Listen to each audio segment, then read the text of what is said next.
John von Neumann was born János Lajos Neumann on December 28, 1903, in a four-story townhouse on Bathory Street in Budapest, Lipótváros district, then part of the Austro-Hungarian Empire. His father, Miksa Neumann, was a self-made banker who had risen from clerk to partner at the Hungarian General Credit Bank and earned an untitled ennoblement in 1913, adding the prefix von and the honorific Margitai to the family name. His mother, Margit Kann, descended from a prosperous grain export dynasty in southern Slovakia.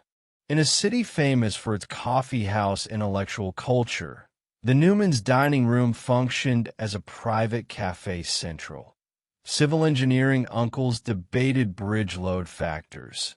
Music critic aunts compared Bartók with Wagner, and Miksa required each of his three sons, János, Mihály, and Miklós, to present a weekly report on some scientific or historical topic before dessert was served. Talent revealed itself early and flamboyantly. At age 6, János could divide 8-digit numbers in his head. At 8, he read the final volume of Gábor Zsász's History of Hungary in the original 19th-century Magyar and recited entire passages verbatim. Legend records him describing to his father, in ancient Greek, the contents of a volume of Herodotus that the elder Neumann held upside down, but the family's governess later clarified that the boy alternated between Greek quotations and Hungarian summaries to keep the household amused. His father hired private tutors to spare him the boredom of standard curricula. First mathematics with Laszlo Ratz, the same Lutheran gymnasium master who would mentor future Nobel physicist Eugene Wigner, and then chemistry with a doctoral candidate from the University of Budapest who introduced the boy to Avogadro's law and the periodic table before his 10th birthday. In 1911, the Neumanns moved to a larger flat on Joseph Nader Square, where war talk mingled with investment gossip. The First World War, which began when János was 10, scarcely dented the family fortune, but destabilized the empire whose multi-ethnic legal puzzles fascinated him. He devoured his father's copy of Bernhard Bolzano's Paradoxes of the Infinite and discovered George Cantor's diagonal argument, which he reproduced on the back of a bank statement to show younger brother Miklós the size of real numbers. At the Lutheran Gymnasium, he mastered differential and integral calculus under Ratz by the equivalent of 8th grade and began reading French analytic number theory in the school's alcove library, while classmates memorized Latin declensions. Formal higher study commenced in 1921, when political upheaval made Hungarian universities inhospitable to Jewish students, and the liberal arts alone felt too narrow for his father's commercial sense. Von Neumann, therefore, enrolled simultaneously in two institutions. He registered as a chemistry major at the prestigious Eidgenössische Technische Hochschule, ETH, in Zurich to satisfy bourgeois practicality, and he matriculated in mathematics at the Pázmány Péter University in Budapest, attending only the summer examinations while feeding on lecture notes mailed by friends. On the overnight trains between Switzerland and Hungary, he outlined proofs in metric space theory and amused traveling businessmen by calculating compound intra-schedules without pencil or slide rule. Zurich granted him the Dipl. Ing. Chemistry in 1925 after an oral defense on catalysis mechanisms.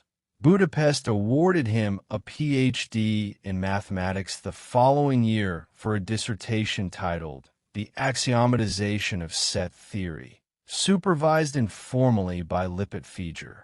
In that dissertation, he presented the cumulative hierarchy $V underscore backslash alpha dollar and the definition of ordinal numbers that remains standard today, elegantly avoiding the Burali-40 paradox and laying groundwork later absorbed into Zermelo, Frankel's set theory. Doctorate in hand, the 22-year-old moved to Göttingen, then Mecca for mathematical physics. David Hilbert's grand program of formalization electrified him. Emmy Noether's algebraic structures refined his proof style.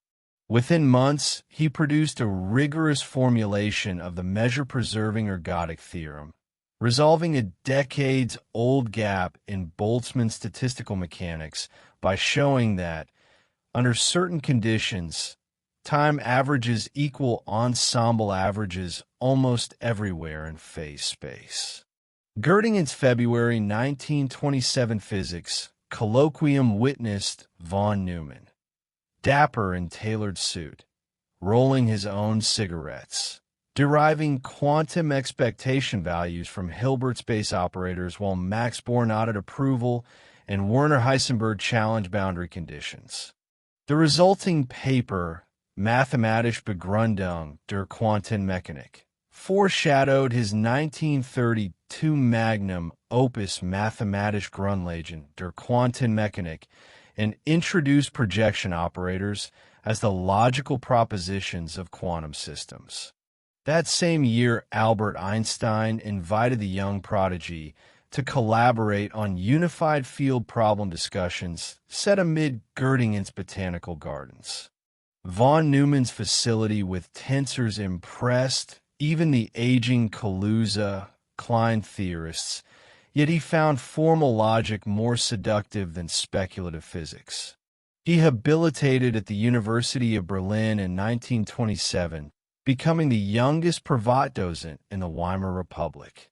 His blackboard performances, punctuated by multilingual jokes and impossibly swift derivations, drew standing room crowds that included junior lecturers Kurt Gödel and Ernst Zermelo.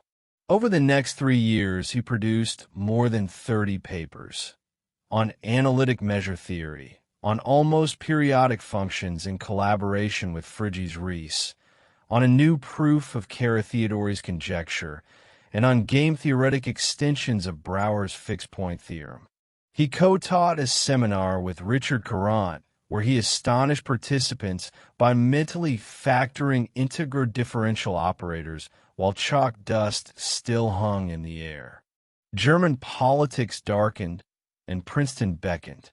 In 1929, Oswald Veblen, scouting talent for Princeton University's mathematics department, offered von Neumann a visiting lectureship at $1, $500 per year plus transatlantic passage. He landed in Hoboken on September 4th, 1930, wearing a straw hat and clutching a typescript that translated his ergodic theorem into English. Within weeks, he delivered a graduate course, Axiomatic Foundations of Quantum Theory, whose enrollment exceeded that of all other upper division math electives combined. Students recalled his habit of tapping equations rhythmically on the desk while delivering proofs in fully formed English paragraphs only months after arriving in America. Late that autumn, he met Kurt Gödel again at a Princeton tea and, in conversation longer remembered than many formal lectures, intuited the basic outline of the incompleteness theorem even before Gödel's 1931 publication, later providing the first proof that recursive functions are representable in P&O arithmetic. Thus, by his 27th birthday, John von Neumann had traversed the cafe-rich avenues of Budapest, the war-scarred lecture halls of Berlin, and the oak-lined walkways of Princeton. He had reshaped set theory, solved a central problem in statistical mechanics, placed quantum mechanics on rigorous axioms, and established a reputation as mathematics' most dazzling polyglot raconteur. Colleagues joked that his prodigious memory let him store the Encyclopedia Britannica on one cerebral tape and replay any paragraph on demand. What lay ahead? Computers, Monte Carlo, game theory, thermonuclear strategy would cement his legend, but the intellectual DNA of those later feats was already visible in the electric, border-hopping brilliance of his first 27 years. In the autumn of 1930, as the scaffolding of the new Institute for Advanced Study rose on Olden Lane in Princeton, Abraham Flexner invited John von Neumann to join its inaugural mathematics faculty, alongside Oswald Veblen, Hermann Weyl, and James Alexander. The Institute promised scholars complete freedom from teaching duties at $10,000 annual salary, astonishing for the Depression, and a simple mandate: pursue fundamental knowledge. Von Neumann accepted with characteristic humor, declaring that the Institute was a retirement home for geniuses who are not yet tired. He purchased an English tutor house on Westcott Road, installed a full-size billiards table in the library, and began commuting in a pale Packard convertible that left chalk dust on the seats from hastily erased equations. Almost immediately, he set to work expanding his Göttingen papers into a comprehensive treatise. Over 2 winters, he dictated drafts in a rapid mixture of German and English to his secretary Clara Dan, who had to learn LaTex's ancestor, monotype Greek fonts, to keep pace. The result, published in 1932 as Mathematische Grundlagen der Quantenmechanik, erected an axiomatic edifice whose steel beams were Hilbert spaces, self-adjoint operators, and projection lattices. Von Neumann formalized the correspondence between physical observables and operators, proved the spectral theorem for unbounded operators, and introduced density matrices to unify pure and mixed states. In a chapter that would spark decades of philosophical argument, he presented a theorem purporting to rule out hidden variable theories by showing that no dispersion-free state could satisfy the linearity of expectation values. Although later critiques by Greta Hermann and, more famously, John Bell exposed loopholes in the theorem's assumptions, von Neumann's analysis set the benchmark for rigor in quantum foundations.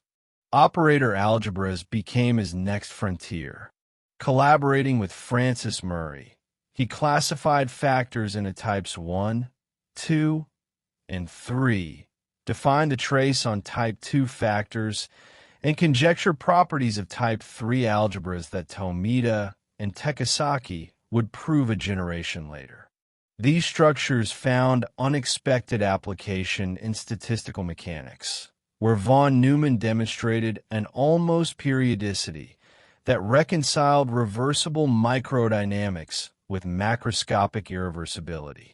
His quantum ergodic theorem, an extension of his Göttingen result, showed that for generic bounded Hamiltonians, the time evolution of a wave function becomes uniformly distributed over energy shells, providing a microscopic rationale for Boltzmann's H-theorem. The Institute's tea room served as a crucible for cross-disciplinary fertilization. Paul Dirac, visiting from Cambridge, debated with von Neumann whether the delta function could be given a rigorous footing. The discussion ended with von Neumann sketching a distribution framework that anticipated Schwarz's tempered distributions by 15 years. With his childhood friend Eugene Wigner, now also at Princeton, he explored symmetry groups in nuclear spectra, deriving selection rules for neutron capture that guided early fission experiments at Columbia. Evenings were often spent at the Nassau Tavern, where von Neumann, between sips of Tokaji, wine imported from Hungary, challenged Theodor von Kármán to calculate the flutter limit of a newly proposed bomber wing shape on a napkin. The estimates proved accurate within 5% when wind tunnel data arrived months later. Politics intruded. As Nazi pressure mounted, refugees poured into Princeton.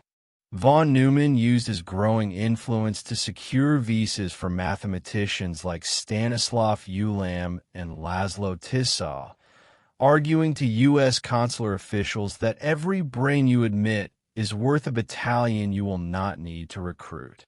In 1939, he joined the Advisory Committee on Uranium, chaired by Lyman Briggs, and applied perturbation theory to neutron diffusion equations, quietly laying groundwork for critical mass calculations that the Manhattan Project would formalize. Yet he never relinquished pure pursuits.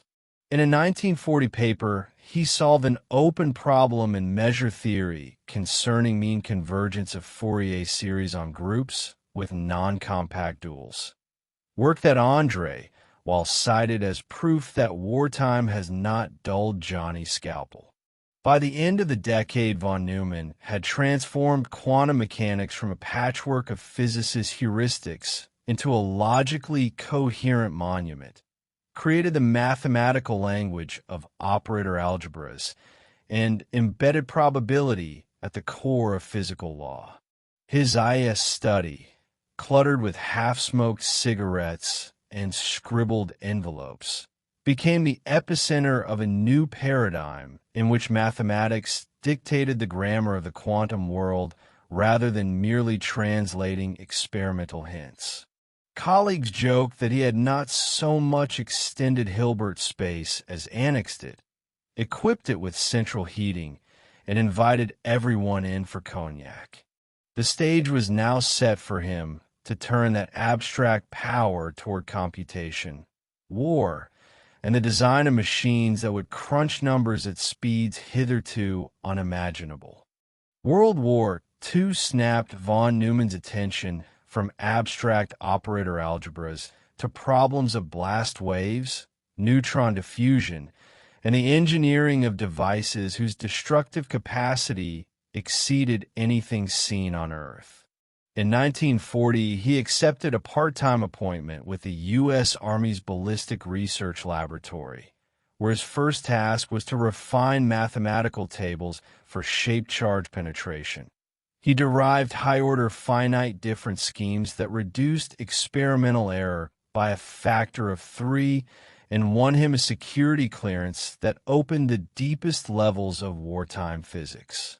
By the spring of 1943, he was commuting on overnight trains to Los Alamos, consulting for the Manhattan Engineer District, working with Hans Bethe and Stanislaw Ulam. He transformed the crude bomb-type yield estimates into differential equation systems solved on electromechanical desk calculators. It was here that the germ of the Monte Carlo method sprouted. Ulam, recovering from encephalitis, proposed treating neutron paths as random walks. Von Neumann supplied the mathematical rigor and, crucially, pseudo-random number generators based on middle square iterations. Because manual simulation was impossibly slow, they recruited ENIAC, a room-sized array of vacuum tubes in Philadelphia, to punch out tens of thousands of trials. The statistical confidence curves ENIAC produced shaved months off implosion lens design and demonstrated that fast-running stochastic codes could outstrip traditional analytic approximations. The ENIAC collaboration exposed a bottleneck. Programming the machine required rewiring plug boards, a process as time-consuming as the calculations it executed. During a detour to Aberdeen Proving Ground in June 1945, von Neumann dictated a memorandum, first draft of a report on the EDVAC, that reimagined machine logic. Instead of hardwired instructions, he proposed storing both program and data in a common binary memory, orchestrated by a central control unit and sequenced via an arithmetic logic unit. Word length, he argued, should be just long enough to hold a floating point number of 6 decimal precision plus a sign bit. He settled on 32 bits after cost. Benefit spreadsheets of mercury delay lines versus binary scaling errors. This architecture, soon dubbed von Neumann architecture, provided the blueprint for virtually every general-purpose computer that followed. Returning to Princeton, he secured funding from the Moore School and the Navy Bureau of Ordnance to build a prototype at the Institute for Advanced Study. The IS machine, begun in 1946, featured a 40-bit word, 1024 Williams tube electrostatic memory cells, a 5.0 MHz clock, and an asynchronous parallel adder that could complete 2,000 operations per second. Von Neumann chaired weekly design meetings where electrical engineers presented solder traces while he penciled error probability integrals on the chalkboard to justify tolerances. When a machine achieved a successful bootstrap program in June 1951, he invited university presidents, Pentagon brass, and reporters to witness a demonstration in which the computer solved a nonlinear hydrodynamic shock equation and printed results on a teletype faster than graduate students could differentiate the governing PDE. Hydrodynamics fascinated him because it yoked pure mathematics to weapons design. Collaborating with Robert Richtmyer, he introduced artificial viscosity into finite difference schemes, stabilizing numerical shocks that previously erupted into non-physical oscillations. The algorithm, still known as the von Neumann-Richtmyer method, became standard in computational fluid dynamics. These schemes allowed Los Alamos to model implosion symmetry, but von Neumann also redirected them to peaceful inquiry. With meteorologist Jules Charny, he used the IS machine to integrate the barotropic vorticity equation over a 700 kilometers grid of the North American continent. The 24-hour forecast they produced on March 5, 1950 matched weather station data within 2 millibars, a proof of concept that birthed numerical weather prediction and laid intellectual rails for the National Weather Service's later global models. Even as the IS computer hummed, von Neumann's weekends belonged to Rand in Santa Monica. There, he evaluated inertial guidance algorithms for the Atlas intercontinental ballistic missile, applying Kalman filter precursors, weighted least squares on noisy accelerometer data to keep reentry vehicles within a 1,500-foot CP. His RAND memoranda argued that solid-fueled boosters, though immature, would eventually surpass liquid rockets in launch-on-warning scenarios. The Air Force classified the papers, but they quietly informed the Minuteman program a decade later. He also conceived an acceptable risk logic for missile basing, expressing deterrence as a function in which survivability derivatives had to remain positive under all plausible Soviet first strike vectors. This marriage of high-speed computation, probabilistic reasoning, and strategic doctrine exemplified von Neumann's conviction that mathematics was not an ivory tower luxury, but a toolkit for navigating existential stakes. Exhaustive travel and chain-smoked camels eroded his health, yet his intellectual ferocity never dimmed.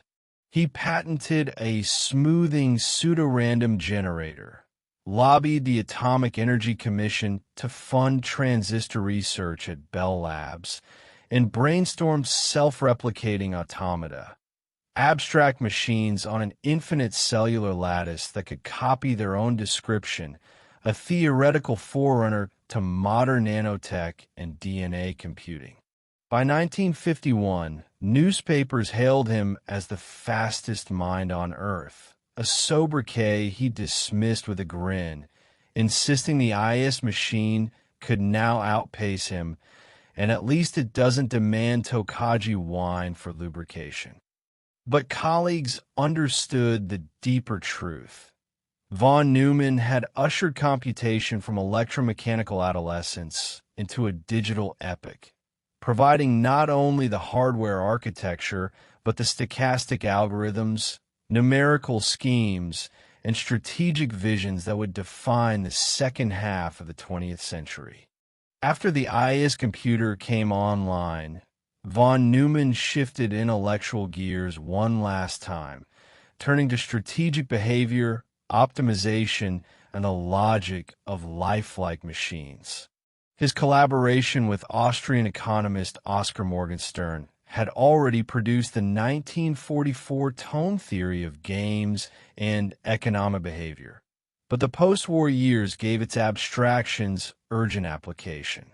In smoky RAND conference rooms, he mapped nuclear brinkmanship to two-person zero-sum payoff matrices and proved that every finite game has at least one equilibrium in mixed strategies, a result that preceded Nash's famous extension to in-player, non-zero-sum games. He showed Air Force planners that Minimax logic implied a preference for survivable second strike forces. If each player seeks to minimize the maximum damage the other can inflict, then diversifying launch platforms and hardening command links becomes mathematically inevitable. These theorems bled into national policy.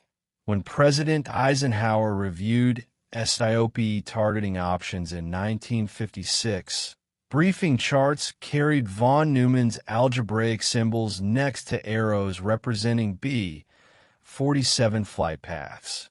His influence on optimization deepened through correspondence with George Dantzig. Studying Air Force logistics, von Neumann recognized that Dantzig's simplex method for linear programming embodied his own duality theorem from game theory. The shadow prices that simplex spits out are simply Lagrange multipliers that match Minimax saddle points. He proved convergence conditions for the simplex algorithm and convinced the Navy to fund computational experiments that solved diet mix problems and ammunition allocation puzzles orders of magnitude faster than hand calculation. These projects birthed the field of operations research and seeded the first commercial optimization software. Restless, he asked an even stranger question. Could a machine reproduce itself and evolve? Conventional cybernetics spoke of feedback, but von Neumann sought concrete construction rules. On long evening walks around Princeton's Institute woods, he sketched automata as collections of parts on a two-dimensional cellular grid, each cell existing in one of 29 states. The genius lay in recognizing that a universal constructor need not comprehend the object it built. It merely had to copy a description tape and execute assembly instructions. In lecture notes later edited by Arthur Burks, he proved such an automaton could replicate, mutate, and, given a suitable environment, undergo open-ended evolution. The manuscript, posthumously published in 1966, became the seed for artificial life research and made Conway's later game of life seem like a child's puzzle by comparison. Throughout the early 1950s, von Neumann served on the Atomic Energy Commission's General Advisory Committee and the President's Science Advisory Committee. He championed development of the hydrogen bomb, arguing that deterrence required a quantitative edge so commanding that Soviet risk calculus would collapse before it reached the threshold of launch. His memos quantified megaton throw weights and blast overpressure contours, translating moral quandaries into integrals of civilian casualty density. Critics called the stance ruthless. Supporters said he simply refused to sugarcoat the mathematics of survival in a nuclear age. In 1954, he accepted Yale's invitation to deliver the Silliman Lectures. Over six-packed evenings, he ranged from set theory to weather control, warning that future computers might think past their human designers before the designers grasped the implications. Listeners remembered his coughing fits.